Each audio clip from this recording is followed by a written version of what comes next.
Good afternoon everyone. ఈ రోజుల్లో వాతావరణంలో చాలా మార్పులు వస్తున్నవి. ఒక్కోసారి ఎలా అంటే పొద్దున్న ఉన్న వాతావరణం మధ్యాహ్నానికి మారుతుంది, మధ్యాహ్నం ఉన్న వాతావరణం రాత్రికి మారుతుంది. ఇవన్నీ కారణాల గురించి మా పిల్లలు ఒక చిన్న ప్రయత్నం ఏఐ బోర్డ్ యూజ్ చేస్తూ వాళ్ళు మీకు ఎక్స్ప్లెయిన్ చేయాలనుకుంటున్నారు.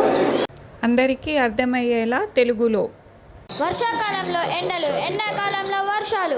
ఈ మార్పులు ఎందుకు జరుగుతున్నాయో మీకు తెలుసా?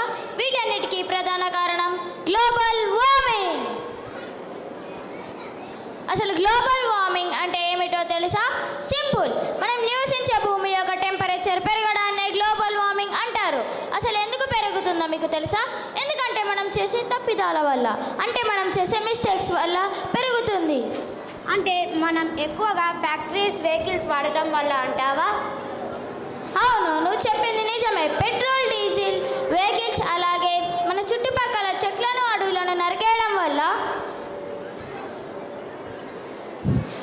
Green house gases, carbon dioxide పెరుగుతుంది. అసలు ఈ కార్బన్ డైఆక్సైడ్ ఏం చేస్తుందో మీకు తెలుసా?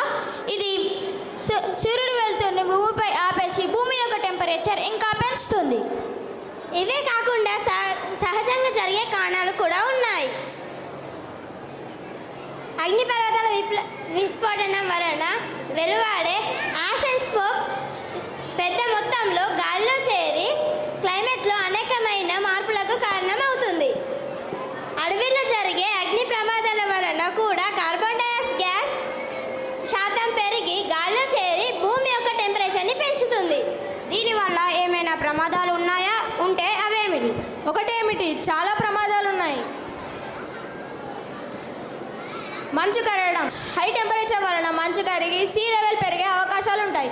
అలానే కొన్ని దేశాల్లో తీర ప్రాంతాలు ముంపుకు గురవుతున్నాయి. వాతావరణ మార్పులు. వానలు పడాల్సిన సమయంలో పడవు. ఎండాకాలంలో వానలు, వానాకాలంలో ఎండలు, చలికాలంలో ఎండలు, వానలు, అకాల వర్షాలు, వరదలు. అంతేకాకుండా అనేక ఆరోగ్య సమస్యలు కూడా ఎదుర్కొంటున్నాం. ఇదంతా వింటుండే భయం వేస్తుంది. దీన్ని అసలు ఆపడం కానీ అరికట్టడం కానీ ఎలా? ఇది కూడా మన చేతిలోనే ఉంది తన్విష్. మనం చిన్న చిన్న మార్పులు చేయాలి. మొక్కలు నాటడం. ఎక్కువ చెట్లు నాటాలి, అవి పెరిగే వరకు కాపాడాలి. పొల్యూషన్ తగ్గించడం. మనం వాడుతున్న ఈ ప్లాస్టిక్ తగ్గించాలి. విద్యుత్ పొదుపు. Save electricity. అనవసరమైన లైట్లు, ఫ్యాన్లు ఆపివేయాలి. వెహికల్స్. వీలైనంత వరకు మనం పబ్లిక్ ట్రాన్స్పోర్ట్, బస్సులు, మెట్రో వాడాలి. నిజమే, నువ్వు అన్నది కరెక్ట్. ఇప్పుడే మనం జాగ్రత్త పడకపోతే మన ఫ్యూచర్ జనరేషన్స్ భూమిపైన బతకలేకపోతారు. రేపు నేను కొన్ని మొక్కలు నాటుతాను, ప్లాస్టిక్ తగ్గిస్తాను, ఎలక్ట్రిసిటీ పొదుపు చేస్తాను, వీలైనంత వరకు పబ్లిక్ వెహికల్స్ని వాడుతాను. పర్యావరణాన్ని కాపాడుదాం, భూమిని రక్షించుకుందాం. We need